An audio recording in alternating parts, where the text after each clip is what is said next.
ஒரு பெரிய நினைவு மண்டபம். அதுக்கு முன்னாடி ஒரு அப்பாவும் பிள்ளையும் நின்றுக்கிட்டு இருக்கிறாங்க.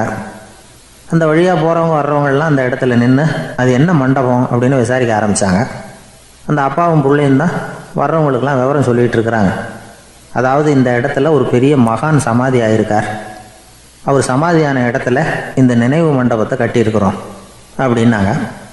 ஊர் பூரா இந்த செய்தி பரவிச்சு. நிறைய பேர் அந்த இடத்த தேடி வர ஆரம்பித்தாங்க. இங்கே வந்து கொஞ்சம் நேரம் உட்காந்துட்டு போனால் மனசுக்கு ஒரு நிம்மதி கிடைக்கிது அப்படின்னாங்க. அங்கே இருந்த உண்டியலில் நிறைய காசு போட்டுட்டு போகிறாங்க. பணம் கிடுகிடுன்னு நிறைய சேர ஆரம்பிச்சிட்டுது. பணம் நிறைய சேர்ந்த உடனே அந்த அப்பாவுக்கும் பிள்ளைக்கும் தகராறு வந்துட்டுது. பணம் சேர்ந்தாலே சொத்து தகராறு வரத்தானே செய்யும். அது மாதிரி வந்துட்டுது. பையன் அடிக்கடி நிறைய பணம் கேட்க ஆரம்பித்தான். அப்பா பார்த்தார், யோசனை பண்ணார், ஒரு முடிவுக்கு வந்தார். ஒரு நாள் பையனை கூப்பிட்டார். இதை பாருப்பா, நமக்குள்ளே தகராறு வேணாம். அப்பாவும் பிள்ளையும் இப்படி சண்டை போட்டுக்கிட்டா பார்க்குறவங்க தப்பாக நினைப்பாங்க. அதனால் நமக்குள்ளே சமரசமாக இதை தீர்த்துக்குவோம், என்ன சொல்கிற அப்படின்னார் அப்பா. சரின்னு நான் பையன். உடனே அந்த அப்பா என்ன பண்ணார் தெரியுமா? மகன்கிட்ட கொஞ்சம் பணத்தை கொடுத்தார். தன்கிட்ட இருந்த ஒரு கழுதையையும் கொடுத்தார். இதை வச்சு நீ பொழைச்சிக்கோ அப்படின்னு சொல்லி அனுப்பி வச்சுட்டார். மகன் அந்த கழுதையை இழுத்துக்கிட்டு அடுத்த ஊருக்கு போனான். வழியிலேயே அந்த கழுதை செத்து போச்சு. உடனே என்ன பண்ணலாம்னு யோசனை பண்ணான். ஒரு ஐடியா வந்தது. அந்த கழுதையை ஒரு சாலை ஓரமாக புதைச்சான். கையில் இருந்த பணத்தை வச்சு அந்த இடத்துல ஒரு கல் மண்டபம் கட்டினான். அந்த வழியாக 2 பேர் வந்தாங்க. இது என்ன மண்டபம்னு விசாரித்தாங்க. இந்த இடத்துல ஒரு பெரிய மகான் சமாதி ஆகிருக்கிறார் அப்படின்னா. இந்த செய்தி ஊர் பூரா பரவ ஆரம்பிச்சுட்டுது. நிறைய பேர் வந்து போக ஆரம்பித்தாங்க. இங்கே வந்தால் மனசுக்கு ஒரு பெரிய நிம்மதி கிடைக்குது அப்படின்னு வேற சொல்ல ஆரம்பித்தாங்க. வர வர கூட்டம் அதிகமாக வர ஆரம்பிச்சுட்டுது. உண்டியலில் பணம் நிறைய சேர்ந்துட்டுது. நகையெல்லாம் கூட கழட்டி காணிக்கையாக போட ஆரம்பிச்சிட்டாங்க. அப்பாவை விட மகன் பெரிய ஆளாயிட்டான். இதை கேள்விப்பட்டார் அப்பா. பையனை பார்த்துட்டு வரலாம்னு ஒரு நாள் புறப்பட்டு வந்தார். பையன் ஓஹோன்னு இருக்கிறான். பங்களா, காரு எல்லாம் வந்துட்டுது. எப்படிடா இந்த அளவுக்கு ஆனே அப்படின்னு விசாரித்தார். அப்பா, எல்லாம் உங்கள் ஆசீர்வாதம் தான். நீங்கள் கொடுத்த மூலதனத்தை வச்சு தான் இவ்வளவும் சம்பாதிச்சேன் அப்படின்னு நான் பையன். அது எப்படிறான்னு விசாரித்தார். அப்பா, நீங்கள் ஒரு கழுதை குட்டியும் கொஞ்சம் பணமும் என்கிட்ட கொடுத்து அனுப்பி வச்சிங்க. அதை எடுத்துக்கிட்டு வந்தேன். வர்ற வழியில் அந்த கழுதை செத்து போச்சு. உடனே யோசனை பண்ணேன். அந்த கழுதையை இந்த இடத்துல புதைச்சேன். கையில் இருந்த பணத்தை வச்சு மண்டபம் கட்டினேன். மகான் ஒருத்தர் சமாதி ஆகிருக்கார் அப்படின்னு வதந்தியை கிளப்பி விட்டேன். ஜனங்கள்லாம் ஏமாந்து போய் காசை கொண்டாந்து போட ஆரம்பிச்சிட்டாங்க. நான் பொழைச்சிக்கிட்டு இருக்கிறேன் அப்படின்னா. இப்போதான்டா நீ என் புள்ள அப்படின்னு சொல்லி சந்தோஷப்பட்டாரான் அந்த அப்பா. ஏன் அப்படி சொல்கிறீங்கன்னு கேட்டிருக்கான் பையன். கழுதை குட்டியை புதைச்சி மண்டபம் கட்டியிருக்கிற நீ, ஏற்கனவே நம்ம ஊரில் நாம் கட்டியிருக்கிறோமே மண்டபம், அது இந்த கழுதையோட அம்மாவை புதைச்ச இடம். மகான் சமாதி ஆகிருக்காருன்னு நானும் சும்மா கப்ஸாக தான் விட்டுக்கிட்டு இருக்கேன் அப்படின்னாரான் அப்பா. முட்டாள் ஜனங்களை நினச்சி அந்த 2 பேரும் சத்தம் போட்டு சிரித்தாங்களாம். மனுஷன் ஏமாத்துறது ரொம்ப சுலபம். என் கூட படித்த ஒருத்தன் திடீர்னு ஒரு நாள் எல்லாருக்கும் அருள் வாக்கு சொல்ல ஆரம்பிச்சிட்டான். அவன் ஒரு ஆஃபீஸ்லேயும் வேலை பார்க்குறான். ஆஃபீஸில் உள்ளவங்கள்லாம் அவங்ககிட்ட வந்து அருள் வாக்கு கேட்குறது வழக்கம். ஒரு நாள் நான் முன்னாடி போய் உட்காந்து பேசிக்கிட்டு இருந்தேன். அப்போ அதே ஆஃபீஸில் வேலை பார்க்குற ஒருத்தர் அவங்ககிட்ட வந்து, சுவாமி, என் மேஜையில் வச்சுருந்த பேனா திடீர்னு காணாமல் போட்டுது, அது திரும்ப கிடைக்குமா எனக்கு அப்படின்னு கேட்டார். இவன் கண்ணை உருட்டி பார்த்துட்டு, அது உனக்கு கிடைக்காது, புதுசாக வேறு ஒன்று வாங்கிக்கப்போ அப்படின்னா. சரின்னு அவர் போயிட்டார். அவர் போனதுக்கப்புறம் நான் மெதுவாக இவனை பார்த்து, அது எப்படிறா அது உனக்கு கிடைக்காதுன்னு அவ்வளோ உறுதியாக அவர்கிட்ட சொன்னேன் அப்படின்னு கேட்டேன். இவன் மெதுவாக என் காதுகிட்ட வந்து, அந்த பேனாவை கிளப்புனதே நான் தான் அப்படிங்கிறான். ஜப்பானில் உள்ள ஒரு புத்த விகாரை. அங்கே ஒரு வயசான பௌத்த குரு தங்கியிருக்கிறார். ஒரு நாள் ராத்திரி கடுமையான குளிர். அவரால் தாங்க முடியல. பார்த்தார். மரத்தில் செஞ்ச புத்த சிற்பங்கள் அங்கே நிறைய இருந்தது. அதில் ஒன்றை எடுத்து அதுக்கு தீ மூட்டி அந்த நெருப்பில் குளிர் காஞ்சிக்கிட்டு இருக்கிறார். மர சிற்பம் தீ வச்சதும் படபடன்னு வெடிக்க ஆரம்பிச்சுட்டுது. அந்த சத்தத்தை கேட்டதும் அந்த புத்த விகாரையின் குருக்கள் வெளியில் ஓடி வந்தார். இவர் ஆனந்தமாக குளிர் காஞ்சிக்கிட்டு இருக்கிறார். அவரால் பொறுத்துக்க முடியல. தெருவில் தெரிஞ்சுக்கிட்டு இருந்த அந்த பெரியவரை இங்கே தங்க அனுமதித்ததே அவர் தான். இவர் இப்படி பண்ணுறாருன்னு நினச்சிக்கிட்டே அவரை கோபமாக பார்த்தார்.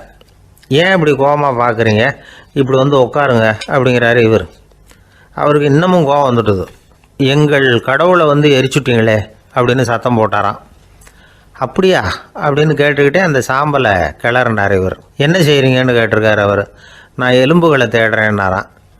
நீங்கள் ஒரு பைத்தியம், இது ஒரு மர சிற்பம், இதில் எலும்புகள் கிடையாது அப்படின்னாராம். அவருக்கு கோபம் வந்துட்டுது. உடனே வெளியில் போங்கன்னு கத்தியிருக்கார்.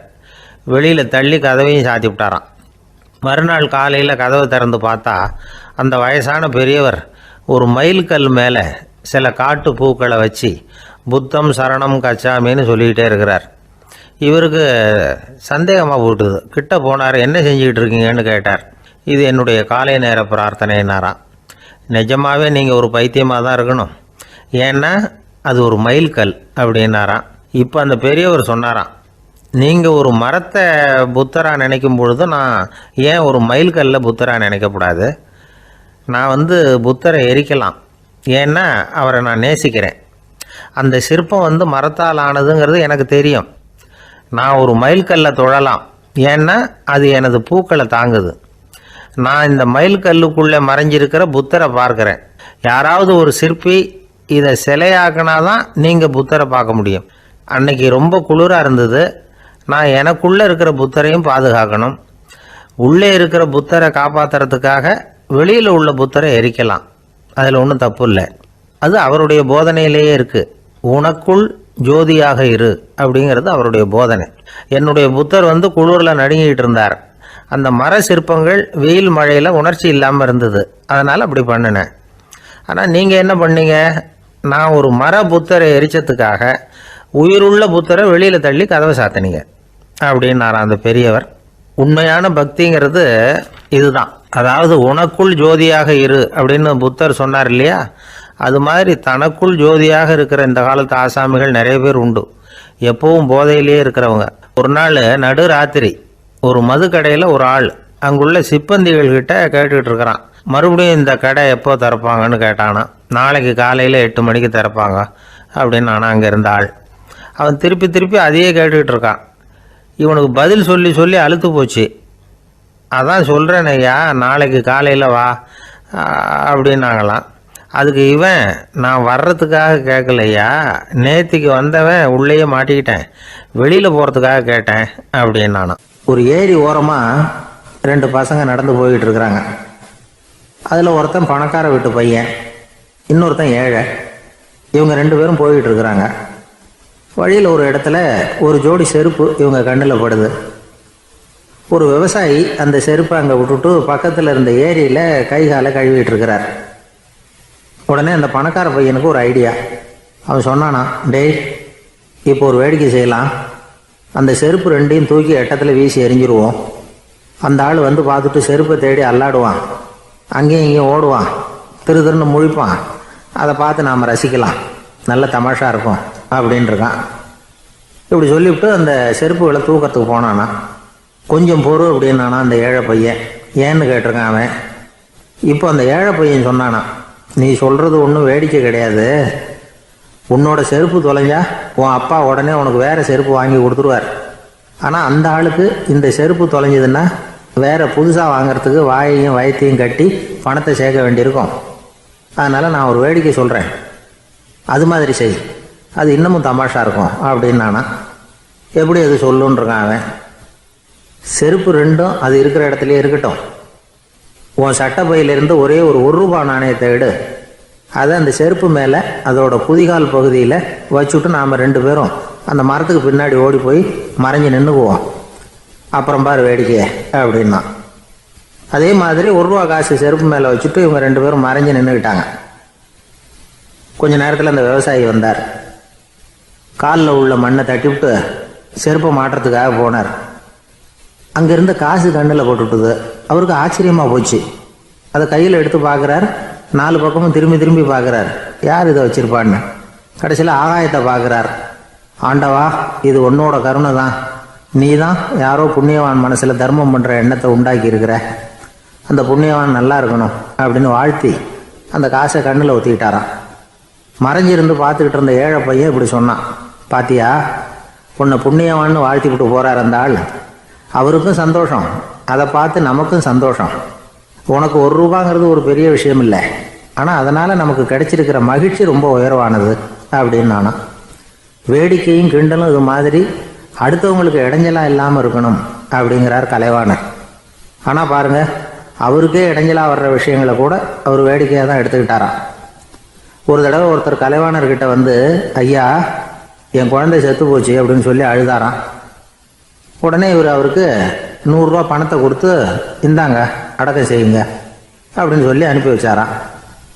1 வருஷம் கழிச்சு மறுபடியும் அதே ஆள் வந்திருக்கார். இவர் மறந்துருப்பாருங்கிற நினைப்புல, அண்ணே என் குழந்தை இறந்து போச்சுண்ணே அப்படின்னாராம். இவர் மறுபடியும் 100 ரூபா கொடுத்து ஆறுதல் சொல்லி அனுப்பி வச்சாராம். 7-8 மாதம் கழிச்சு மறுபடியும் அதே ஆள் வந்திருக்கார். அவர் வாயை திறக்கிறதுக்கு முன்னாடியே இவர் 100 ரூபாய் அவர் கையில் வச்சு, போன 2 தடவை தான் குழந்தை செத்து போச்சு, இந்த தடவையாவது அதை சாகாமல் காப்பாற்றி விடு அப்படின்னு சொல்லி அனுப்பி வச்சாராம். அதுக்கப்புறம் அந்த ஆள் வர்றதே இல்லையா. எனக்கு வாழ்க்கையில் ஒரே ஒரு ஆசை தான் சார் அப்படின்னார் ஒருத்தர். அது என்னன்னு கேட்டேன். ஆசைகளை ஒழிச்சுடணுங்கிறது தான் என்னோட ஆசை அப்படின்னார். இப்படி ஆசைகளை ஒழிக்க வேண்டும் அப்படிங்கிறதையே ஒரு ஆசையாக கொள்வது அபத்தம் அப்படிங்கிறார் ஒரு பெரியவர். இது மாதிரி ஆசைகளை ஒழிக்க ஆசைப்பட்டா அந்த நோக்கம் நிறைவேறாதான். அந்த முயற்சியால் புதுசாக சில துன்பங்கள் தான் சேருமா. அதில் புதுசாக ஒரு ஆசை தலை தூக்கும் அப்படிங்கிறார் அவர். ஆசைகளை தானாக விழ வச்சுடலாம். அதுக்கு வழி என்ன தெரியுமா? எந்த ஒரு ஆசையையுமே பூரணமாக நிறைவேற்றி கொள்ள முடியாதுங்கிறத உணரணும். அதை உணர்ந்தால் ஆசைகள் தானாக விழுந்துடும். அதை விட்டுட்டு ஆசைகளை விட்டுடணுங்கிறதையே ஒரு ஆசையாக வச்சுக்கிட்டு அதுக்காக கடுமையாக முயற்சிகளையும் செஞ்சுக்கிட்டு, நான் ஆசைகளை விட்டுட்டு ஞானோதயம் அடையிறதுக்கு கடுமையாக முயற்சி பண்ணிகிட்டு இருக்கிறேன் சார் அப்படின்னு சொல்லிக்கிட்டு இருந்தால் எந்த காலத்துலேயும் ஞானோதயம் வரப்போகிறதில்ல. அதுக்கு பதிலாக துன்பந்தான் சேரும் அப்படிங்கிறது அவரோட கருத்து. எந்த ஒரு ஆசையையும் பூரணமாக நிறைவேற்றி கொள்ள முடியாது அப்படிங்கிறத உணரணும். ஒரு ராஜா, அவர் மனசில் அமைதி இல்லை, எப்பவும் கஷ்டப்பட்டுக்கிட்டே இருந்தார். இந்த துன்பத்தை போக்குறதுக்கு பல வழிகளில் என்னென்னமோ முயற்சியெல்லாம் பண்ணி பார்த்தார். ஒன்றும் சரியாக வரல. கடைசியாக ஒரு காரியம் பண்ணார். அதாவது ஒரு வேதாந்தியை தேடிட்டு போனார். அவரை பார்த்து கேட்டார், ஐயா என்னுடைய துன்பங்கள்லேருந்து நான் விடுபடணும், அதுக்கு சுலபமாக ஏதாவது ஒரு வழி இருந்தால் சொல்லுங்களேன் அப்படின்னு கேட்டுக்கிட்டார். அதுக்கு அந்த வேதாந்தி சொன்னார், அதுக்கு ஒரு வழி சொல்கிறேன், அது மாதிரி செய். அதாவது உன்னுடைய ராஜ்யத்துக்குள்ளே போதுங்கிற மனசோட வாழ்கிற ஒருத்தனை கண்டுபிடிக்கணும். அப்படி கண்டுபிடிச்சி அவனுடைய சட்டையை வாங்கி நீ போட்டுக்கணும். அப்படி போட்டுக்கிட்டா உன்னுடைய துன்பம் தீர்ந்துடும் அப்படின்னார். உடனே ராஜாவுக்கு ரொம்ப மகிழ்ச்சி. அரண்மனையில் இருந்த அத்தனை பேரையும் ஆளுக்கு ஒரு பக்கமாக அனுப்புனார், தேட சொன்னார். போதுங்கிற மனசுடைய ஒருத்தனை கண்டுபிடிச்சி கொண்டுகிட்டு வாங்க அப்படின்னார். எங்கெங்கேயோ தேடி கடைசியாக ஒரு ஆளை கண்டுபிடிச்சாங்க. அவன் போதுங்கிற மனசோடு இருக்கிறவன் தான். ஆனால் அவன்கிட்ட சட்டை எதுவும் இல்லை. இடையில கட்டியிருக்கிற துண்டே போதுங்கிற மனசோடு அவன் வாழ்ந்துக்கிட்டு இருக்கிறான். சட்டை இருந்தாவில் ராஜா வாங்கி மாட்டிக்க முடியும். அந்த வேதாந்தி ஏன் அப்படி சொன்னாருங்கிறதுக்கான அர்த்தம் இப்போ தான் ராஜாவுக்கு புரிஞ்சுதான். இது வரைக்கும் சொன்னதெல்லாம் ஞான மார்க்கத்தை தேடிக்கிறவனுக்கான உள்ள தகவல். இப்போ இன்னைக்கு இளைஞர்கள் இதை கேட்டுவிட்டு நமக்கு ஆசையே வேணாம் அப்படின்னு முடிவு பண்ணிவிட்டா வாழ்க்கையில் முன்னேறவே முடியாது. நம்முடைய முயற்சிக்கு ஆசை தான் தூண்டுகோல். அதனால் இந்த ஆசையையும் அந்த ஆசையையும் போட்டு குழப்பிக்கக்கூடாது. ஆனால் ஒன்று, பேராசை நமக்கு தேவையில்லை. நாம் படுற ஆசையிலேயும் ஒரு நியாயம் இருக்கணும். ஏன்னா நம்மளில் சில பேர், நீங்கள் தான் சார் சொன்னீங்க, அதனால தான் ஆசைப்பட்டேன், அரை தான் கிடச்சிது மிச்சம் அப்படிம்பாங்க கன்னத்தை தடவிக்கிட்டே. அதனால் இப்போல்லாம் எந்த தகவலை சொன்னாலும் ரொம்ப எச்சரிக்கையாக இருக்க வேண்டியிருக்குது. ஒரு ஆள் ஒரு கடை வச்சு வியாபாரம் பண்ணிக்கிட்டு இருந்தான். அவனுக்கு ரொம்ப பேராசை, நிறைய பணம் சேர்க்கணும்னு. திடீர்னு ஒரு நாள் அவனுக்கு உடம்பு ரொம்ப சுகம் இல்லாமல் போயிட்டுது. இனிமேல் பிழைக்கிறது கஷ்டங்கிற நிலைமை. மரணப்படுகையில் இருக்கிறான். சொந்தக்காரங்கள்லாம் சுற்றி உட்காந்துருக்குறாங்க. இவன் மெதுவாக கண்ணை திறந்து பார்க்குறான். என் வீட்டுக்காரி எங்கேன்னா, இதோ இருக்கேன் அப்படின்னாங்க அந்த அம்மா. பசங்கள்லாம் எங்கேங்கிறான். இதோ பக்கத்தில் தான் நின்றுக்கிட்டு இருக்கிறோங்கிறாங்க. பொண்ணுங்க எங்கேங்கிறான். எல்லாம் இங்கே தான் இருக்கிறோம் அப்படிங்கிறாங்க. எல்லாம் இங்கே தான் பக்கத்தில் தான் இருக்கோம், நீங்கள் கவலைப்படாதீங்கன்னு சொல்கிறாங்க எல்லாம். அவன் மெதுவாக கஷ்டப்பட்டு வாயை திறந்து, அட பாவிங்களா, எல்லாரும் இங்கே இருந்தால் அங்கே கடையை யார் கவனிக்கிறது அப்படின்னானா. கடற்கரை ஓரமாக ஒரு பெரியவர் கையால் மணலை கீறிக்கிட்டே உட்காந்துருக்கிறார். என்னத்தையும் தேடிட்டு இருக்கிறது மாதிரி தெரிஞ்சுது. மெதுவாக கிட்டத்தில் போய், என்னத்தை தேடிட்டு இருக்கிறீங்க அப்படின்னு கேட்டோம். அவரு சாவகாசமாக நிமிந்து பார்த்து, நிம்மதியை தேடிட்டு இருக்கிறேன்னார். நாங்கள் ஒரு மாதிரி ஆயிட்டோம். இருந்தாலும் சமாளிச்சுக்கிட்டு, சார் மணலில் கிழிஞ்சல் தான் கிடைக்கும், நிம்மதி கிடைக்காது அப்படின்னோம். சரி, இன்னைக்கு வசமா நம்மகிட்ட ஒரு ஆள் மாட்டிக்கிட்டார் அப்படின்னு நினச்சி அவர் பக்கமாக போய் உட்காந்துக்கிட்டு கதை சொல்ல ஆரம்பிச்சிட்டோம். ஒரு பெரிய மன்னர் இருந்தார். அவருக்கு எல்லா வசதியும் இருந்தது. இருந்தாலும் ஒரே ஒரு குறை, அது என்னன்னா நிம்மதி இல்லைங்கிற குறை. அரண்மனையில தினமும் கலை நிகழ்ச்சி, நாட்டியம் எல்லாம் நடந்துகிட்டு தான் இருந்தது, இருந்தாலும் நிம்மதி இல்லை. சரி, நிம்மதி எங்க கிடைக்கும் அப்படின்னு தேட ஆரம்பிச்சார். உடனே அதுக்கான முயற்சிகள்ல தீவிரமா இறங்கினார். நாட்டில் உள்ள தத்துவ மேதைகளை எல்லாம் கூப்பிட்டுட்டு வர சொன்னார். எல்லாரும் வந்து சேர்ந்தாங்க. அவங்கள பார்த்து நிம்மதி எங்க இருக்குது அப்படின்னு விசாரிச்சார். அவங்களுக்கு அது தெரிஞ்சா ஏன் இப்படி ராஜா முன்னாடி வந்து நின்றுட்டு இருக்க போறாங்க? ராஜாவோட கேள்விக்கு ஒவ்வொருத்தரும் ஒவ்வொரு மாதிரி விளக்கம் கொடுக்க ஆரம்பிச்சிட்டாங்க. எந்த பதிலும் ராஜாவுக்கு திருப்தி அளிக்கக்கூடிய அளவுக்கு இல்லை. சரி, போயிட்டு வாங்கன்னு சொல்லி அவங்கள எல்லாம் அனுப்பி வச்சுட்டார். ஒரு நாள் அவர் மாளிகையில உப்பரிகையில நின்றுட்டு இருக்கிறார்.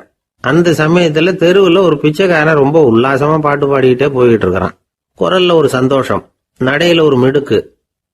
அவன்கிட்ட கொஞ்சம் கூட கவலை இருக்கிறதா தெரியல. உடனே ராஜா அதை பார்த்தார். ஏவலாளிகளை வந்து கைதட்டி கூப்பிட்டார். உடனே ஓடி போய் அந்த பிச்சைக்காரனை இங்க அழைச்சிட்டு வாங்கன்னு உத்தரவு போட்டார். இவங்க உடனே ஓடி போய் அவனை கூப்பிட்டாங்க. அரண்மனைக்கு வாழ்ந்தாங்க.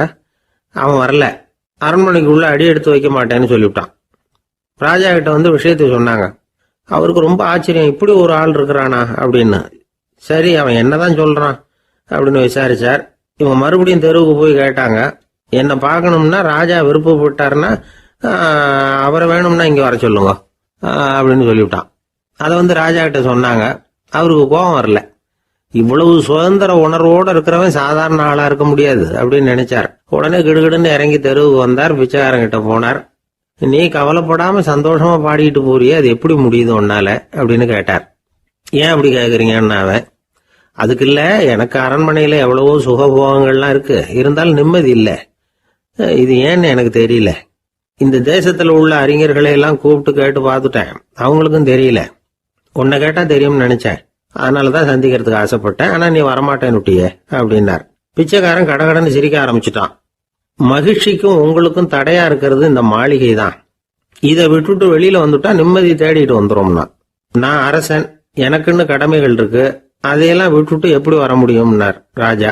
ரெண்டும் ஒரே நேரத்துல கிடைக்கணுங்கிறது முடியாத காரியம். உங்க சுகபோகத்துக்கு விலையாதான் உங்க நிம்மதியை கொடுத்துக்கிட்டு இருக்கிறீங்க. என்ன பாருங்க, என்கிட்ட எதுவும் இல்லை, அதனால எதுவும் போயிடுமோங்கிற பயமும் இல்லை, நிம்மதியா இருக்கிறேன் அப்படின்னா அவன். ராஜா உடனே சந்தோஷப்பட்டு தன்னுடைய மேலங்கியை எடுத்து அவனுக்கு பரிசா கொடுத்தாரான். அவன் சிரிச்சுக்கிட்டே அதை வாங்க மாட்டேன்னு விட்டானான். இதை நீங்க எனக்கு கொடுக்கறதுனால எந்த பயனும் இல்லை, அதே நேரத்துல அதை வாங்கிட்டேன்னா அடுத்த வினாடியிலிருந்து அதை எப்படி காப்பாத்துறதுங்கிற கவலை எனக்கு வந்து சேர்ந்துரும், அப்புறம் தூக்கம் வராது, நிம்மதி போயிடும் அப்படின்னானா. சொல்லிவிட்டு அவன் பாட்டுக்கு சந்தோஷமா பாடிக்கிட்டே போயிட்டான். நிம்மதி எங்க இருக்குங்கிறதையும் ராஜா தெரிஞ்சுக்கிட்டார். அந்த இடத்துக்கு தன்னால போக முடியாதுங்கிறதையும் அவர் புரிஞ்சுக்கிட்டார். இப்படி இந்த கதைய அந்த கடற்கரையில மணலை கீறிக்கிட்டே உட்கார்ந்துருந்தார அந்த பெரியவர்கிட்ட சொல்லி முடிச்சோம். அவர் முகத்துல ஒரு தெளிவு தெரிஞ்சது. எங்களை நிமிர்ந்து பார்த்தார். ரொம்ப நன்றிங்க, இப்ப எனக்கு தெரிஞ்சு போச்சு, நிம்மதி வேணும்னா அதுக்கு என்ன பண்ணணும்னு இப்ப நல்லா புரிஞ்சுக்கிட்டேன் அப்படின்னார். என்ன புரிஞ்சுக்கிட்டீங்கன்னு கேட்டோம். இனிமே இந்த பக்கம் வந்தா உங்க கண்ணுல படாத இடமா பார்த்து உட்காரணும்னு புரிஞ்சுக்கிட்டேன் அப்படின்னார். ஒரு ரயில் வேகமா போயிட்டு இருக்கு. அது ஒரு ரயில்வே ஸ்டேஷன்ல கொஞ்ச நேரம் நின்னுது. அப்போ அதுல ஒரு ஆள் ஏறினார். தலையில ஒரு மூட்டையை வச்சிருந்தார். மூட்டையை தலையில சுமந்துக்கிட்டே உள்ள வந்தாரு. மூட்டையை தலையில சுமந்துக்கிட்டே ஒரு இடத்துல உட்கார்ந்தார். ரயில் மறுபடியும் புறப்பட்டது. இவர் தன் தலையில இருந்த மூட்டையை கீழே இறக்கி வைக்கணும்ல, வைக்கல, சுமந்துக்கிட்டே வர்றார். எதிரில் உட்காந்துருந்தவர் கேட்டார், ஏங்க ஏன் இப்படியே உட்காந்துருக்குறீங்க தலையில மூட்டையை வச்சுக்கிட்டு, மூட்டையை கீழே இறக்கி வைக்கலாமே அப்படின்னார். வேணாங்க, பாவம், தலையில இருக்கிற மூட்டையை இறக்கி ரயிலில் வச்சா ரயிலுக்கு பாரம் அதிகமா இருக்கும் அப்படின்னார் அவரு. இப்படி ஒரு ஆளை பார்த்தா நமக்கு சிரிப்பு தான் வரும். ஏன்னா ரயிலுங்கிறது அந்த மூட்டையையும் சேர்த்து சுமந்துக்கிட்டு தான் போகுது. அவன் அந்த மூட்டையை தலையில வச்சிருந்தாலும் ஒண்ணுதான், தரையில வச்சிருந்தாலும் ஒண்ணுதான். அதனால ரயிலுக்கு எந்த மாற்றமும் ஏற்பட போறதில்லை. அதே மாதிரி தான் நம்ம மனமும். இதுவும் ஒரு தேவையில்லாத சுமை, அனாவசியமா சுமந்துக்கிட்டு இருக்கிறோம்.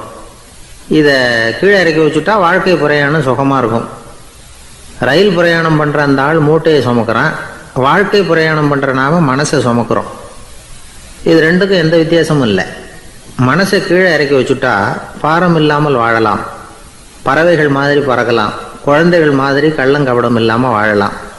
இந்த வெளி உலகத்துல நாம நிலை பெற்று இருக்கணும், வேரூன்றி இருக்கணும். அதே சமயம் நம்முடைய உள் வெளியில ஆன்மீக வாழ்க்கையில பாரம் இல்லாம இருக்கணும். அப்போ பறக்கணும், நதியை போல ஓடணும், மிதக்கணும், பயணம் சுகமாக இருக்கும், களைப்பு தெரியாது, கவலை தெரியாது. ஒரு சீடன் போதி தர்மரை நாடி வந்தான். குருவே, நீங்கள் என்ன வெறுமையாக இருக்க சொன்னீங்க, நான் இப்போ மறுபடியும் வெறுமையானவன் ஆகிட்டேன், அதனால் இப்போ என்ன செய்ய சொல்கிறீங்க என்ன அப்படின்னு சொல்லி நின்னான். உடனே அந்த குரு பக்கத்தில் இருந்த ஒரு குச்சியை எடுத்து அவன் தலையில் அடித்து, போய் அந்த வெற்றுத்தன்மையையும் வீசி எறிந்து விட்டு வா அப்படின்னார். நான் இப்போ காலியாக இருக்கிறேன்னு ஒருத்தன் சொல்கிறான்னு வச்சுங்க, அது உண்மை இல்லை. ஏன்னா இன்னமும் அதில் நான்கிற எண்ணம் இருக்குது. எந்த சிந்தனையும் இல்லாமல் இருக்கிறது கடினம்தான். ஆனாலும் மனிதன் அதில் உள்ள நுட்பத்தை புரிஞ்சுக்கிட்டான்னா இவ்வளவு தூரம் தூக்கி சுமந்துக்கிட்டு வந்த அந்த மனதின் முட்டாள்தனத்தை அவனே பார்த்துட்டு சிரிப்பான். இதுதான் பெரியவங்க சொல்லியிருக்கிற ஆலோசனை. நம்மால் ஒருத்தன் தலையில் ஒரு பெரிய மூங்கில் கூடையோட ரயிலில் உட்காந்தான். கூடை தலையில் இருந்தது, கீழே இறக்கி வைக்கல. எதிரில் இருந்தவர் கேட்டார், ஏங்க எதுக்காக அதை அனாவசியமாக சுமந்துக்கிட்டே இருக்கீங்க, கீழே இறக்கி வைங்களேன்னார். இல்லைங்க, நான் வீட்டை விட்டு புறப்படும் பொழுதே என் பையன் சொல்லிவிட்டான், கூடையை தலையை விட்டு இறக்கக்கூடாதுன்னு அப்படின்னார். அவன் சின்ன பையன், விவரம் இல்லாமல் சொல்லியிருப்பான். இப்போ என்ன நேரில் வந்தால் பார்த்துக்கிட்டு இருக்கிறான், நீங்கள் இறக்கி வைங்கன்னார் அவர். அவன் நேரில் பார்த்துக்கிட்டு இல்லை, இருந்தாலும் நான் இந்த கூடையை கீழே இறக்கி வச்சா அது அவனுக்கு தெரிஞ்சிடும் அப்படின்னாரு இவர். அது எப்படின்னார் அவர். அவன் தனக்கு டிக்கெட் வாங்க வேணாம்னு சொல்லி இப்போ இந்த கூடைக்குள்ளே தான் உட்காந்துருக்கிறான் அப்படின்னார் இவர். தான் மட்டும் வாழ்ந்தா போதும் அப்படின்னு நினைக்கிறவங்களும் உண்டு, தானும் வாழணும் அடுத்தவங்களும் வாழணும் அப்படின்னு நினைக்கிறவங்களும் உண்டு. முதல்ல சொன்ன வகையை சேர்ந்த மனிதர்கள் எப்படி தெரியுமா, எப்படியாவது தான் மட்டும் வாழ்ந்தால் போதுங்கிற நினைப்பு தான் எப்பவும் அவங்களுக்கு இருக்கும். தங்களுடைய வளர்ச்சிக்கு எது தடையா இருந்தாலும் சரி, யார் தடையா இருந்தாலும் சரி, அதை அழிச்சுட்டு தான் மறுவேலை பார்ப்பாங்க. அவங்கெல்லாம் பாவ காரியங்களுக்கு தயங்குறதே இல்லை. அப்படிப்பட்ட வாழ்க்கை அவங்களுக்கே இடைஞ்சல அமைஞ்சு விடுறது உண்டு. அதை விளக்கறதுக்கு ஒரு கதையும் உண்டு. ஒரு ஊர்ல அப்படிப்பட்ட ஆள் ஒருத்தன் இருந்திருக்கான். நிறைய பாவங்களை செஞ்சவன். அதன் காரணமா நரகப்படுகொழியில விழுந்துட்டான். நரகப்படுகொழிங்கிறது ஒரு பெரிய கிணறு மாதிரி. ஏற்கனவே பாவம் செஞ்சவங்க நிறைய பேர் அதில் விழுந்து கிடக்குறாங்க. உள்ள ஏகப்பட்ட சத்தம், எல்லாம் அந்த பாவாத்மாக்கள் போடுற சத்தம். இப்போ விழுந்தானே இவனும் சத்தம் போட்டான். இவன் போடுற சத்தம் கொஞ்சம் அதிகமாக கேட்டுது. இந்த கிணத்துக்கு பக்கத்தில் புத்தர் உட்கார்ந்துருக்கிறார். அவர் காதில் இவன் போடுற சத்தம் விழுந்தது. உடனே அந்த கிணத்தடிக்கு போனார், குனிஞ்சு பார்த்தார். சாமி என்னை காப்பாத்துங்க அப்படின்னு கத்தனான் இவன். புத்தர் அவனை கொஞ்சம் கவனிச்சு பார்த்தார். மனித சமுதாயத்துக்கு அவன் என்னென்ன கெடுதல் பண்ணியிருக்கிறாங்கிற விவரம்லாம் அவர் மனக்கண்ணில் தெரிஞ்சது. அவருக்கு எல்லாம் புரிஞ்சு போச்சு. இருந்தாலும் அவனை காப்பாத்துறதுக்கு ஏதாவது வழி உண்டா அப்படின்னு யோசிச்சார். அவன் தன்னுடைய வாழ்நாளில் ஏதாவது நல்லது செஞ்சிருக்கானா அப்படின்னு பார்த்தார். ஒரே ஒரு சமயம் அவன் தன்னுடைய காலடியில மிதிபட இருந்த சிலந்தியை மிதிக்காமல் தாண்டி போயிருக்கிறான். இந்த ஒரு காரியத்துக்காக அவனை கரையேற்ற முடியுமா அப்படின்னு நினைச்சார். அவ்வளவுதான். உடனே அவர் கையில ஒரு சிலந்தி உட்கார்ந்துதான். அதுகிட்ட இருந்து நூல் இழை வெளிவர ஆரம்பிச்சது. அந்த நூல் இழை கிணற்று ஆழம் வரைக்கும் அப்படியே நீண்டுகிட்டே போச்சான். புத்தர் பார்த்தார். இந்த நூலை பிடிச்சிக்கிட்டு மேலே ஏறி வா அப்படின்னார். என்னங்க சொல்றீங்க, இந்த சிலந்தி நூல் என்ன தாங்குமான்னு கத்தனான். எல்லாம் தாங்கும், அதை பிடிச்சிக்கிட்டு ஏறி வா அப்படின்னார். சந்தேகத்தோடவே அவன் அந்த நூல் இழைய பிடிச்சி இழுத்து பார்த்தா ரொம்ப வலுவா இருந்தது. அவனுக்கு ஆச்சரியம். அதை பிடிச்சிக்கிட்டே மெதுவா மேலே ஏறி வர ஆரம்பிச்சுட்டான். பாதி தூரம் ஏறி வந்திருப்பான். அப்போ அவன் காலுக்கு கீழே ஏதோ சத்தம். என்னன்னு குனிஞ்சு பார்க்கறான். கீழே கிடந்தவங்க சில பேரும் அந்த நூலை பிடிச்சி மேலே வந்துகிட்டு இருக்கிறாங்க. இவனுக்கு கோபம் வந்துட்டுது. தன்னுடைய இடுப்புல வச்சிருந்த கத்தியை எடுத்து தன்னுடைய காலுக்கு கீழே நூல் இழையை அப்படியே வெட்டி விட்டுட்டான். இனிமே நாம மட்டும்தான் மேலே ஏறி வந்துடணும் அப்படின்னு நினைச்சுக்கிட்டான். ஆனா நடந்தது என்ன தெரியுமா, மொத்த நூல் இழையும் அப்படியே அருந்து கீழே விழுந்துட்டுது. அவனும் பொத்துன்னு கீழே விழுந்துட்டான். மறுபடியும் கத்த ஆரம்பிச்சுட்டான். ஏற்கனவே அவன் செஞ்சிருந்த ஒரு சிறு கருணை அந்த நூல் இழைக்கு உறுதியை கொடுத்தது. இப்போ அவன் செஞ்ச பாவம் அந்த நூல் இழைய வலுவிழக்க செஞ்சுட்டுது. அடுத்தவங்களும் வாழணுங்கிற எண்ணம் அவனுக்கு இருந்திருந்தா இப்போ அவனும் கரையேறி வந்திருப்பான், மற்றவங்களும் சௌக்கியமா வந்து சேர்ந்திருப்பாங்க. அதனால நாமும் வாழணும் அடுத்தவங்களும் வாழணும் அப்படின்னு நினைக்கிறவன் வாழ்க்கையில சீக்கிரம் முன்னுக்கு வந்துடுவான். ஒருத்தன் ஒரு டாக்டர் கிட்ட போனான், மருந்து வாங்கினான். வாங்கி கொண்டாந்து பேசாம வச்சுட்டான், சாப்பிடல. அப்புறம் எதுக்காகப்பா போய் அவர்கிட்ட மருந்து வாங்கினேன் அப்படின்னு கேட்டாங்க. டாக்டர் வாழணும் இல்லையா, அதனால தான் அப்படின்னா. அவர் கொடுத்த மருந்தை நீ ஏன் சாப்பிடல அப்புறம் அப்படின்னு கேட்டாங்க.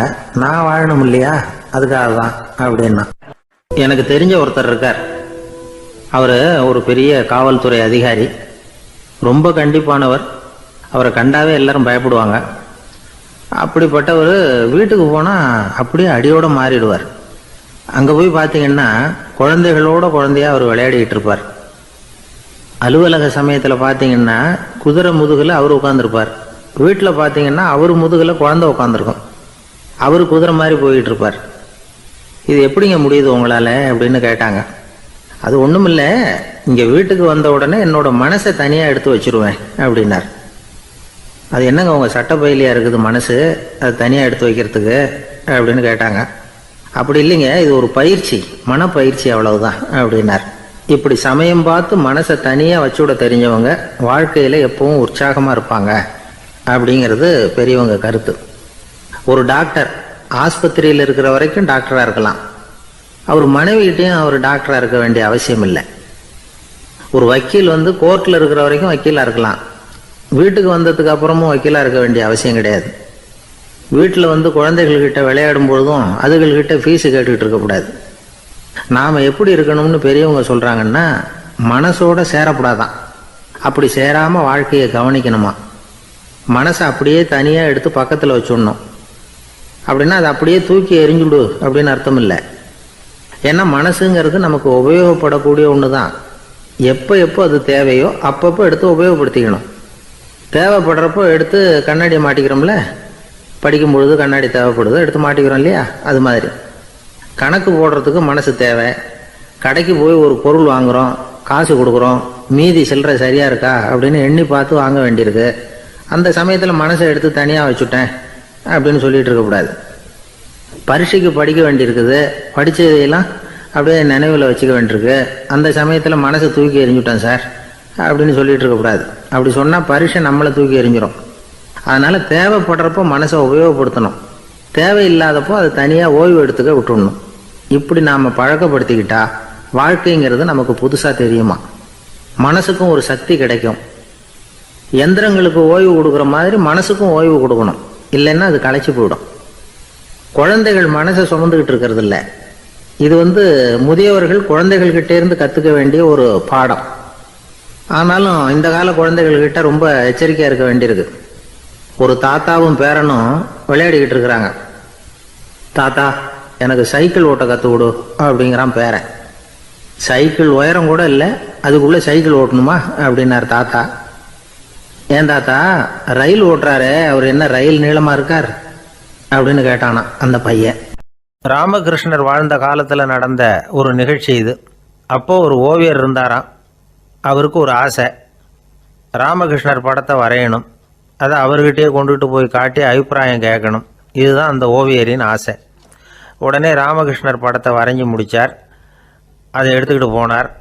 இவர் போன சமயம் அங்கே ராமகிருஷ்ணர் சீடர்களோடு உட்காந்துருக்கிறார். விவேகானந்தர் அங்கே இருக்கிறார். இந்த ஓவியர் கொண்டுகிட்டு போய் தான் வரைந்த ஓவியத்தை அவர்கிட்ட காட்டினார். ராமகிருஷ்ண பரமஹம்சரின் ஓவியத்தை ராமகிருஷ்ணர்கிட்டயே காட்டுறார். ராமகிருஷ்ணர் என்ன பண்ணார் தெரியுமா, அந்த படத்தை பார்த்தார். உடனே அது காலை தொட்டார். குருதேவருடைய இந்த செயல் சீடர்களுக்கு ரொம்ப வியப்பை உண்டு பண்ணிச்சு. சில பேர் மனசுக்குள்ளேயே ரொம்ப குழம்பி போக ஆரம்பிச்சிட்டாங்க, என்ன இப்படி பண்ணுறாருன்னு. என்ன இது அவரோட படம், அவரே அவரோட படத்தின் காலை தொடுறார் அப்படின்னு யோசித்தாங்க. சில பேர் ஒன்றும் புரியாமல் ஒருத்தர் பார்த்து சிரிச்சுக்கிட்டாங்க. அந்த இடத்துல சீடர்கள் மட்டும் இல்லை, சீடர் அல்லாத பல பேர் இருந்தாங்க. தன்னுடைய காலை தானே தொடர இவருடைய செயல் பற்றி என்ன நினைக்கிறது அப்படின்னு அவங்களும் குழம்பி போய் நிற்கிறாங்க. அந்த படத்தை வரைஞ்சி அவர்கிட்ட காட்டின அந்த ஓவியருக்கும் அதிர்ச்சி. இருந்தாலும் அவர் சீடர் கிடையாது. அதனால் கொஞ்சம் துணிச்சலை வர வச்சுக்கிட்டு கேட்டார், என்னங்க இது, என்னால் என்னுடைய கண்களையே நம்ப முடியல. இது உங்கள் சொந்த உருவப்படம், நீங்கள் உங்கள் சொந்த கால்களையே தொடுறீங்க, இது எங்களுக்கு கொஞ்சம் சங்கடமாக இருக்குதே அப்படின்னார். ராமகிருஷ்ணரின் கண்களில் ஆனந்த கண்ணீர் வழிஞ்சுதான். அவர் சொன்னாராம், இது என்னோட படம்ங்கிறது எனக்கு தெரியும், ஆனால் இது என்னோட படம்ங்கிறதுனால நான் இதோட காலை தொடலை. நீ என்னுடைய சமாதி நிலையை இந்த படத்தில் படம் பிடிச்சி காட்டியிருக்கிற, அதனால் அதோட காலை தொடறேன். சமாதி நிலையில் யார் இருந்தாலும், அது என்னுடைய படமாக இருந்தாலும் சரி அல்லது வேறு யாருடைய படமாக இருந்தாலும் சரி, படம் யாருதுங்கிறது முக்கியம் இல்லை. இதில் எது முக்கியம்னா அது தன்னை உணர்ந்த ஒரு உணர்நிலையின் படம். அப்படி இருக்கிறப்போ அதோட காலை நான் தொடணும். அதுக்கு நீங்கள் எல்லாரும் ஏன் சங்கடப்படுறீங்கன்னு எனக்கு தெரியல அப்படின்னாராம். இப்போ தான் அங்கே இருந்த சீடர்களுக்கும் மற்றவங்களுக்கும் விவரம் புரிஞ்சுதான்.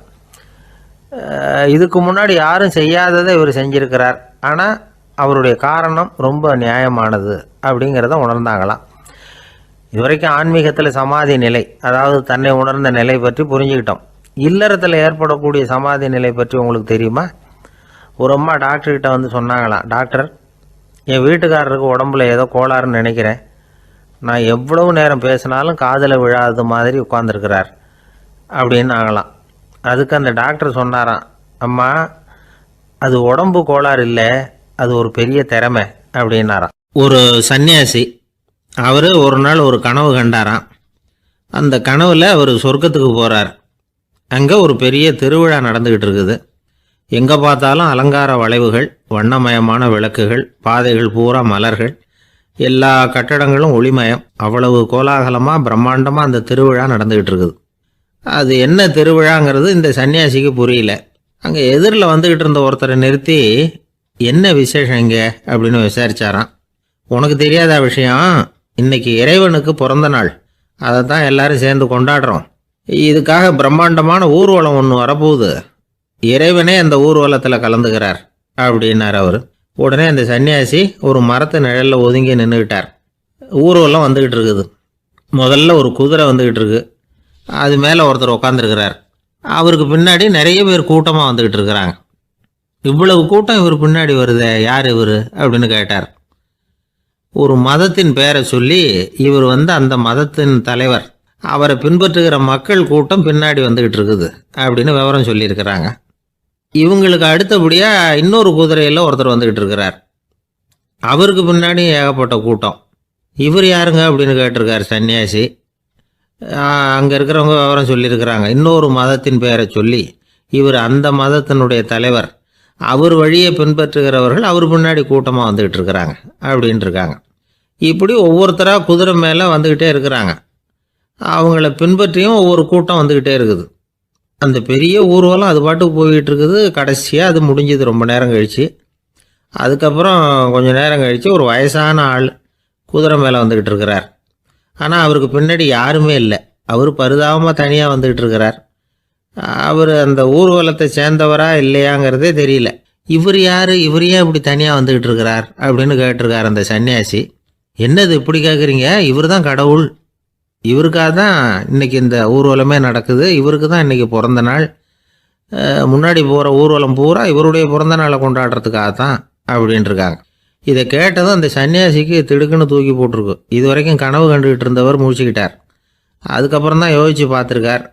உண்மைதான், மக்கள் எல்லாரும் பக்தி மார்க்கத்தில் போகிறதா நினச்சிக்கிட்டு பாதை மாறி போயிட்டு இருக்கிறாங்க. கடவுளை பின்பற்றுவதாக நினைக்கிறாங்க பக்தர்கள். ஆனால் கடவுளுக்கு பின்னாடி யாருமே இல்லை.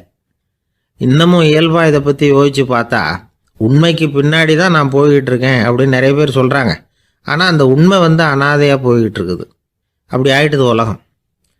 இந்த காலத்துலேயும் ஒரு ஊர்வலம், ஒரு பெரிய மனுஷருக்கு பிறந்த நாள் விழா. அவர் குதிரை மேலே ஏறி முன்னாடி போயிட்டுருக்கிறார். அவருக்கு பின்னாடி ஒரு 100 பேர் தொண்டர்கள் அவங்க பாட்டுக்கு போகிறாங்க. எல்லாம் பணம் கொடுத்து ஏற்பாடு பண்ணவங்க.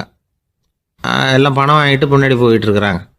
கொஞ்சம் தூரம் நடந்ததும் கால் வலிக்க ஆரம்பிச்சுட்டுது. ஒவ்வொருத்தராக அப்படியே ஒதுங்க ஆரம்பிச்சிட்டாங்க. அதான் முன்னாடியே பணம் கிடச்சிட்டுதே, இனிமேல் ஒதுங்கினா என்னன்னு ஒதுங்கிட்டாங்க. ஒரு கட்டத்தில் குதிரையில் போகிறவர் தற்செயலாக திரும்பி பார்க்குறாரு. பின்னாடி யாருமே இல்லை. எல்லோரும் ஓடி போயிட்டாங்க. ஒரே ஒரு ஆள் மட்டும் ரொம்ப விசுவாசமாக பின்னாடி நடந்து வந்துக்கிட்டு இருந்தான். ஏன்ப்பா நீ மட்டும் வந்துக்கிட்டு இருக்கிறியே, நீ வீட்டுக்கு போகலையான்னு கேட்டிருக்காரு அவர். நீங்கள் அந்த குதிரையையும் அதுக்குள்ளே வாடகை பணத்தையும் கொடுத்துட்டீங்கன்னா நானும் போயிடுவேன் அப்படின்னு நானும். இந்த ஆள் ஊரில் ஒருத்தர் இருந்தார், ரொம்ப நல்லவர். யாருக்காவது ஏதாவது கொடுத்துக்கிட்டே இருப்பார், கொடையாளி. தினமும் யாராவது ஒருத்தருக்கு ஏதாவது கொடுக்கலன்னா அவருக்கு தூக்கம் வராது. அப்படி ஒரு பழக்கம். அது மட்டும் இல்லை, அவர் கொடுக்கறது அடுத்தவங்களுக்கு தெரியாது. அவ்வளவு ரகசியமாக அதை கொடுப்பார். வலது கை கொடுக்கறது இடது கைக்கு தெரியக்கூடாதுன்னு சொல்லுவாங்கள்ல, அது மாதிரி அவர். ஒரு நாள் ராத்திரி அவர் ஏற்கனவே தயாராக கட்டி வச்சிருந்த பணம் முடிச்ச கையில் எடுத்துக்கிட்டு வீட்டை விட்டு வெளியில் வந்தார். தெருவில் இறங்கி நடந்தார். இன்னைக்கு யாருக்கு தர்மம் செய்யறது அப்படின்னு யோசனை பண்ணிட்டு இருட்டில் நடந்து வந்துகிட்டு இருக்கிறார். யாரோ ஒருத்தர் எதிரில் வர்றது மாதிரி தெரிஞ்சுது. உடனே அவர் கிட்ட போனார். தன்கிட்ட இருந்த பணம் முடிச்சு அவசரமாக அவர் கையில் திணிச்சுட்டு திரும்பி வந்துட்டார். அப்பாடா, ஒரு வழியாக யாருக்கும் தெரியாமல் இன்னைக்கு தர்மம் பண்ணியாச்சு அப்படிங்கிற மகிழ்ச்சி, மன நிறைவு அவர் முகத்தில். நிம்மதியாக தூங்கினார். அப்புறம் எழுந்திரிச்சார். மறுநாள் காலையில் ஊர் பூரா ஒரே பேச்சு.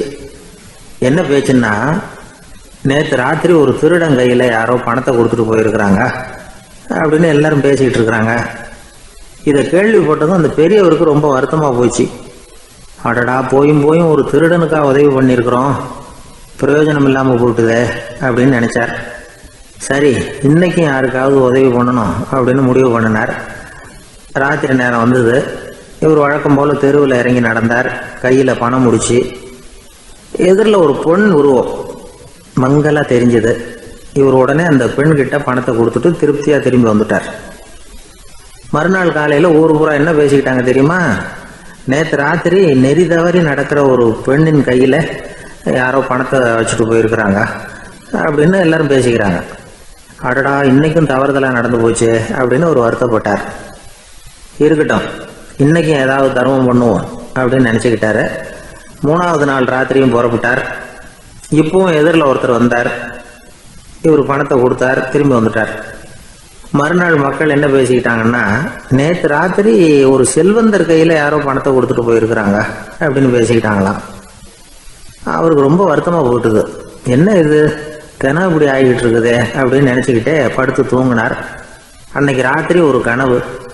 அந்த கனவுல இறைவன் வந்து சொன்னாராம், இதை பாருப்பா, நீ கொடுத்த தர்மம் வீணா போயிடல. உன்கிட்ட பணம் வாங்கின அந்த திருடன் திருந்திட்டான், அந்த பொண்ணும் திருந்திட்டா, அந்த செல்வந்தனும் கொடையாளி ஆயிட்டான், எல்லாருக்கும் உதவி பண்ண ஆரம்பிச்சுட்டான் அப்படின்னு சொன்னாராம். இந்த கதையை சொன்னவர் யாருன்னா நபிகள் நாயகம். இதுல உள்ள கருத்து என்னன்னா, நல்ல மனசோட தர்மம் பண்ணுனா அது வீணா போறதில்லை. இன்னொரு கருத்து, தர்மம் வந்து தன்னை மட்டுமல்ல அடுத்தவங்களையும் தீமையிலிருந்து காப்பாற்றும். இதுதான் நாம புரிஞ்சுக்க வேண்டியது. இந்த காலத்திலையும் இது மாதிரி சில சம்பவங்கள் நடக்கிறது உண்டு. ஒரு பெரியவர் இருட்டில் நடந்து வந்துகிட்டு இருந்தாரு. எதிரில் வந்த ஒருத்தன் வலுக்கட்டாயமாக ஒரு கையை பிடிச்சி ஒரு பண முடிப்பை கொடுத்து வச்சுக்க சொல்லிவிட்டு விலகி போயிட்டான். பெரியவருக்கு ஆச்சரியம். இந்த காலத்திலையும் இப்படி வலது கை கொடுக்கறது இடது கைக்கு தெரியக்கூடாதுன்னு நினைக்கிற கொடையாளிகள் உண்டு போல இருக்கு அப்படின்னு யோசனை பண்ணிக்கிட்டே நடந்தார். கொஞ்சம் தூரம் போயிருப்பாரு. அதுக்குள்ள அதே ஆள் திரும்பி வந்தான். கொடுத்த பண முடிப்பை திருப்பி கொடுங்க அப்படின்னு கேட்டு வாங்கிட்டான். இவருக்கு ஒன்றும் புரியல. ஏன் இப்படி பண்ணுறேன்னார். அது ஒன்றும் இல்லைங்க, கொஞ்ச நேரம் இதை உங்ககிட்ட கொடுத்து வச்சிருந்தேன், அவ்வளவுதான் அப்படின்னா. ஏன்னு கேட்டார். என்னை பின்னாடி போலீஸ் தேடிக்கிட்டு வந்துக்கிட்டு இருக்குது, அதுதான் அப்படி பண்ணேன், இப்போ போயிட்டுது, இனிமேல் ஒன்றும் பயம் இல்லை அப்படின்னு சொல்லிவிட்டு அவன் பாட்டுக்கு நடந்து போகிறான். ஒரு ஊரில் ஒரு ஆள் இருந்தான். தையல் கடை வச்சிருந்தான். அவங்கிட்ட ஒருத்தன் ஒரு சட்டை துணி எடுத்து கொடுத்து தைக்க சொல்லியிருந்தான். வர்ற சனிக்கிழமை வா, வந்து வாங்கிட்டு போ அப்படின்னு அவன் சொல்லியிருந்தான். அதே மாதிரி இவன் வந்தான். அவன் தச்சு வச்சிருந்த சட்டையை கொடுத்தான். இவன் வாங்கி அங்கேயே போட்டு பார்த்தான். கை நீளம் ஒன்றுக்கு ஒன்று வித்தியாசமாக இருந்தது. வலது கை இடது பக்கத்தை விட நீளம் குறைச்சலாக இருந்தது. அவன் முணுமுணுக்க ஆரம்பிச்சுட்டான், என்ன இது இப்படி தைச்சுட்டியேன்னு. இதுக்கு அவன் சொன்னான், ஐயையோ, இதுக்காகவா சங்கடப்படுறீங்க, வலது கையை மட்டும் கொஞ்சம் உள்ள இழுத்தாப்புல வச்சுக்கிட்டீங்கன்னா சரியா போகுது. மற்றபடி அந்த சட்டையில் உள்ள கலை அம்சத்தை கவனிங்க, எவ்வளோ அற்புதமாக தைச்சிருக்கேன் பாருங்க. ஒரு சின்ன குறைய இப்படிலாம் பொருட்படுத்த வேண்டியதில்லை. நான் சொன்னது மாதிரி கையை கொஞ்சம் உள்ள இழுத்தது மாதிரி வச்சுக்கிட்டு நடந்து போங்க, ஜோரா இருக்கும் அப்படின்னா. அவனும் யோசிச்சு பார்த்தான். சரியான யோசனையாக தான் தோணுச்சு. கொஞ்சம் முயற்சி பண்ணி வலது கையை கொஞ்சம் உள்ள இழுத்து சட்டை சரியா இருக்கிறது மாதிரி பண்ணிக்கிட்டான். இப்போ மறுபடியும் ஒரு பிரச்சனை. வலது கையை உள்ள இழுத்த மாதிரி அப்படியே வச்சுக்கிட்டதும் முதுகு பக்கம் கொஞ்சம் துணி தளர்த்தியா தொங்குறது மாதிரி தெரிஞ்சது. என்ன இது, முதுகு பக்கம் துணி குவிஞ்சுட்டுதே, தொங்குதே அப்படின்னா மறுபடியும், அடடா, இதுக்காகவா கவலைப்படுறீங்க, உடம்ப அதுக்கு தகுந்த மாதிரி கொஞ்சம் வளைச்சிக்கிட்டா சரியா போடுது. இதுக்காக அந்த அழகான தையலை பிரித்து அதில் உள்ள கலை அம்சத்தை கெடுக்கிறதுக்கு என் மனசு இடம் தரல. எவ்வளவுக்கு தளர்த்தியா இருக்கோ அவ்வளவுக்கு கொஞ்சம் உடம்ப வளைச்சி அப்படி குனிஞ்சது மாதிரி போங்க போதும் அப்படின்னா. அதுவும் நல்ல யோசனையாக தான் பட்டுது இவனுக்கு. சரின்னு சொல்லிவிட்டு புறப்பட்டான். தெருவில் இறங்கினான். கையை கொஞ்சம் உள்ளே இழுத்தான். உடம்ப கொஞ்சம் முன்னால் வளைச்சான். சட்டைக்கு தகுந்த மாதிரி உடம்ப பண்ணிக்கிட்டான். மெதுவாக நடந்து போகிறான். இப்போ எதிரில் இன்னொருத்தன் வரான். இவனை பார்க்குறான். இவன் போட்டிருக்கிற சட்டையை பார்க்குறான். ஆஹா அற்புதம்ங்கிறான். சும்மா சொல்லக்கூடாது, ரொம்ப நல்லா இருக்குது. நிச்சயமா இது இந்த ஊர் மேலே தெருவில் இருக்கிற ஒருத்தன் இருக்கானே, அவன் தைச்சதாக தான் இருக்கணும் அப்படின்னா. இதை கேட்டதும் அவனுக்கு ஆச்சரியம். எப்படி அவ்வளவு கரெக்டாக கண்டுபிடிச்சிங்க அப்படின்னு கேட்டிருக்கான். இதுக்கு அந்த வழிபோக்கன்னு சொன்னானா, அவன் ரொம்ப கெட்டிக்காரன். உங்களை மாதிரி உடம்பும் கையும் வளைஞ்சு போன ஒரு ஆசாமிக்கு அவனை தவிர வேற யாராலேயும் இவ்வளவு பொருத்தமான ஒரு சட்டையை தைக்க முடியாது அப்படின்னானா. பாருங்க, அவனுக்காக இவன் அனுசரிக்க போய் இவனோட நிலைமை எப்படி ஆயிடுது பாருங்க. இதே மாதிரி தான் சில சடங்குகளும் சம்பிரதாயங்களும் நம்மளை கோமாளி ஆக்கி விட்டுரும். எதுவாக இருந்தாலும் அதில் அறிவுபூர்வமான அணுகுமுறை அவசியம். ஒரு நர்ஸ் அவசரமாக ஓடி டாக்டர் கிட்ட சொல்லிச்சான், டாக்டர் ஒரு தப்பு நடந்து போச்சு, 10ஆம் நம்பர் பெட்டில் இருக்கிற பேஷண்ட்டுக்கு காலில் ஆப்ரேஷன் பண்ணுறதுக்கு பதிலாக கையில் ஆப்ரேஷன் பண்ணி விட்டீங்க. கை ஆப்ரேஷன் பண்ணிக்க வேண்டிய ஆள் 7ஆம் நம்பர் பெட்டில் இருக்கார் அப்படின்னு தான். அதுக்கு ஒரு பதட்டப்படாமல் சொன்னாராம், பரவாயில்ல இவரை தூக்கி 7ஆம் நம்பர் பெட்டில் போட்டுரு அப்படின்னாராம். அவர் ஒரு பெரிய குடும்பத்தில் பிறந்தவர். இருக்கிற சொத்துக்கள் எல்லாத்தையும் வாரி வழங்கி விட்டு காட்டுக்கு புறப்பட்டார் தவம் செய்யறதுக்காக. இருந்தது ஊராவும் கொடுத்துட்டார். இனிமே எதுவுமே இல்லை கொடுக்கறதுக்கு.